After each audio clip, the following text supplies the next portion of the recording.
The sun was a hammer striking the anvil of the sky, beating down on the unforgiving plains of the New Mexico territory. Every breath was a struggle against the searing heat and the fine, insidious dust that coated everything.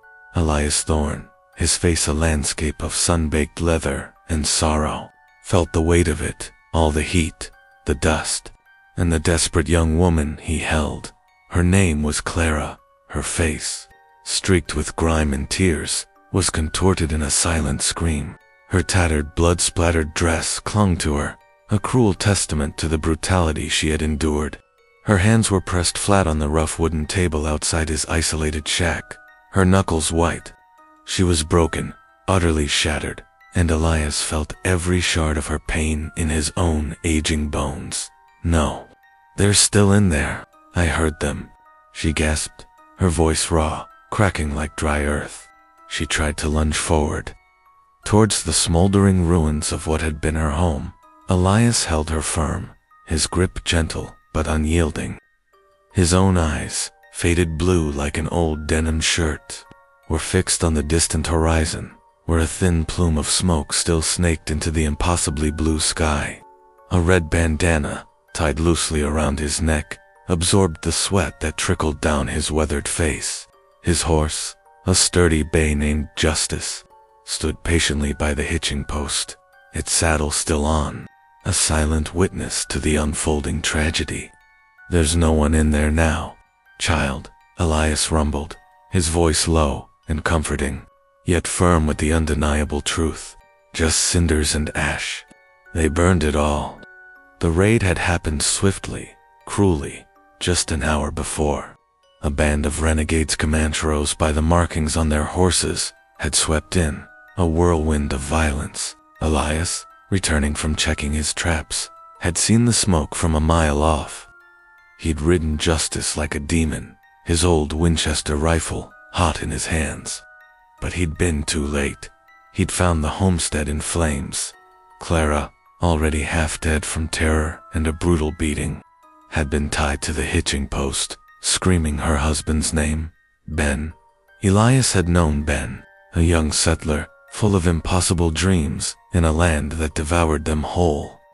Ben had been trying to defend his home, his wife. He hadn't stood a chance.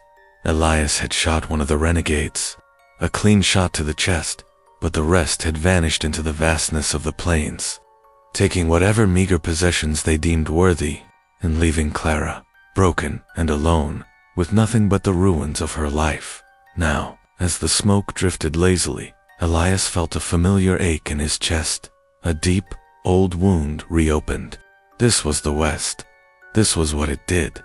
It took everything you had, everything you loved, and left you with only the dust.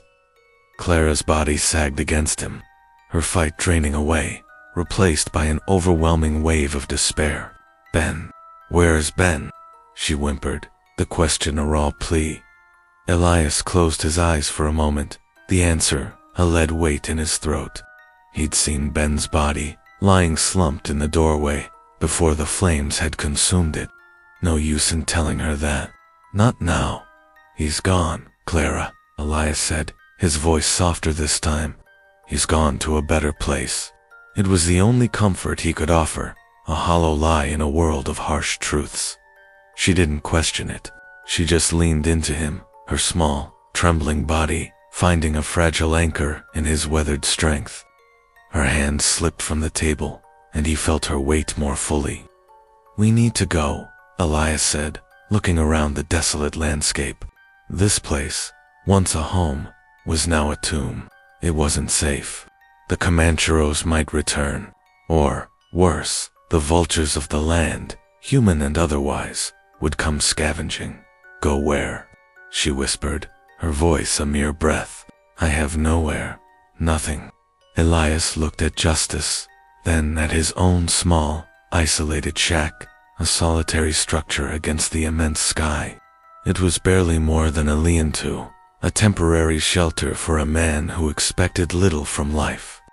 But it was all he had, and for now, it was all she had. "My place," he said, his voice gruff. "It ain't much, but it's got a roof, water, and and it's safe. For now. He gently guided her towards justice. She resisted, her eyes still drawn to the smoldering ruins. There's nothing left there, Clara, he reiterated, his voice firm. Nothing but bad memories. We leave them here. We go.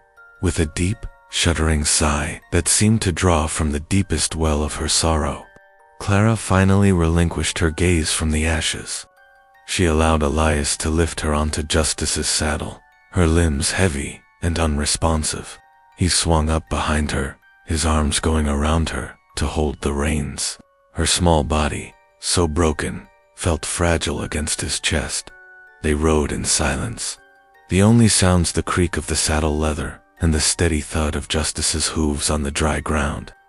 The sun began its slow descent, painting the western sky in hues of fiery orange and blood red. Elias kept his eyes on the trail, but his mind was elsewhere, grappling with the weight of this new burden. He was a solitary man, a ghost haunting the edges of the world, and now he had a ghost clinging to him. His shack was a 4-hour ride, a journey through scrubland and ancient Aurora. As dusk settled, stars began to prick the inky canvas of the sky. Clara, exhausted by grief and trauma, had slumped against him, her breathing evened out by a fitful sleep. When they finally arrived, the moon was high, casting stark shadows. Elias carefully dismounted, then lifted Clara down, carrying her into the cool, dark interior of his shack. He laid her on his cot, a simple bed of straw and an old blanket. He lit a single lantern, its flickering light pushing back the oppressive darkness. He fetched a basin of water from his well and a clean rag. Gently, painstakingly, he began to clean her wounds. The blood had dried, crusting on her skin and the torn fabric of her dress. He washed her face, wiping away the dirt and the tear tracks. She flinched a few times, but didn't wake. He noticed a small silver locket around her neck, its chain delicate. He left it untouched. When he was done, he covered her with a thin blanket. He sat on a stool by the door, his rifle across his knees, and watched her sleep. He would take the first watch, and the second, and the third. He thought of his own past, of the reasons he had retreated to this isolated corner of the world, a life of mistakes, of bad choices, of losses he couldn't outrun. He had found a kind of peace here, a quiet solitude where the only expectations were his own. Now, that peace was shattered. Clara was here, a testament to the savagery of the land, a stark reminder that even at the edge of the world, pain found a way in. As the hours passed, Elias felt the stillness of the night. The coyotes howled in the distance. The wind whispered through the cracks in the walls. He heard Clara whimper in her sleep, small, broken sounds that tugged at something deep within him. He was a man who lived by a simple code, survive. And now, his survival was tied to hers. Dawn eventually broke, painting the horizon in soft pastels. Clara stirred, her eyes fluttering open.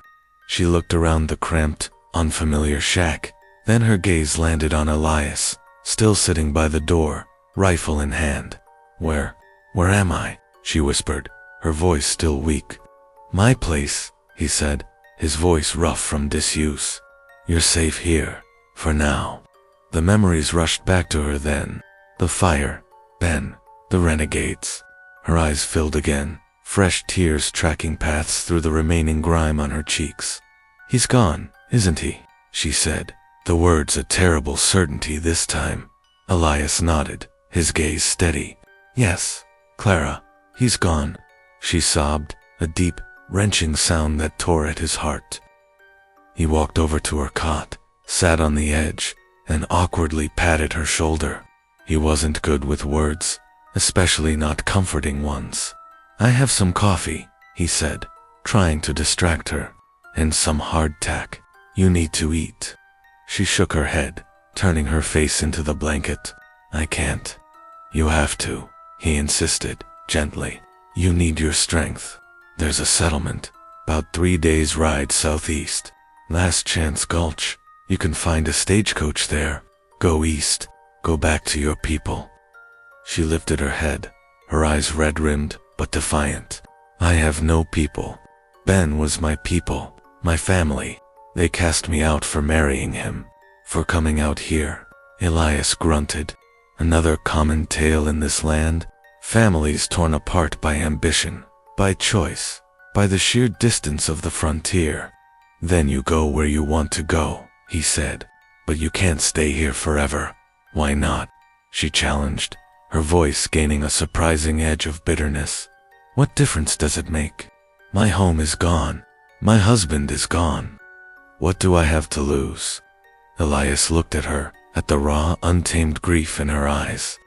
He saw something else too, a flicker of fire, of resilience. Ben had chosen well. You have your life, Clara, he said, his voice surprisingly soft, and that's worth fighting for. That's worth living for. Ben would want you to live.